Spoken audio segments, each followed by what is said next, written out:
ইংরেজি গ্রামারের সবচেয়ে গুরুত্বপূর্ণ বিষয় হচ্ছে পার্টস অফ স্পিচ।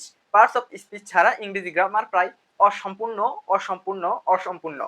তো পার্টস অফ স্পিচ কি, এটা যদি আমরা বুঝতে চাই তাহলে আমাদেরকে বুঝতে হবে পার্টস অফ স্পিচের সংজ্ঞা। তো পার্টস অফ স্পিচের সংজ্ঞা কি?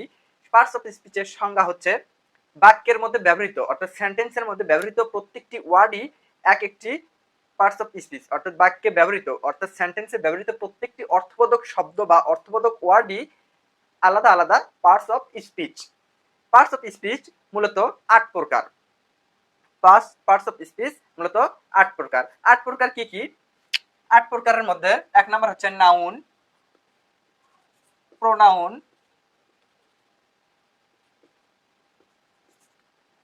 প্রোনাউন, অ্যাডজেক্টিভ,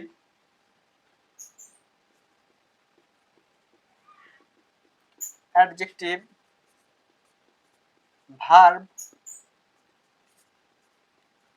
অ্যাডভার্ব, প্রিপজিশন,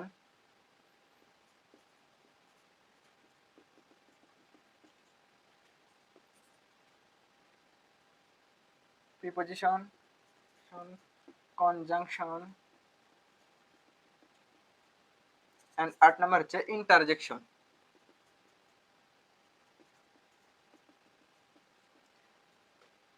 তো আমরা পার্টস অফ স্পিচের সংজ্ঞা জানলাম যে সেন্টেন্সে ব্যবহৃত প্রত্যেকটি অর্থবোধক ওয়ার্ডই এক একটি পার্টস অফ স্পিচ, অর্থাৎ প্রত্যেকটি অর্থবোধক শব্দকেই পার্টস অফ স্পিচ বলা হয়।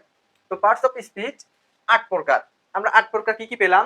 প্রথম হচ্ছে ১ নম্বর নাউন, প্রোনাউন, ২ নম্বর প্রোনাউন, ৩ নম্বর অ্যাডজেক্টিভ, ৪ নম্বর ভার্ব, ৫ নম্বর অ্যাডভার্ব, প্রিপজিশন, কনজাংশন এবং ইন্টারজেকশন।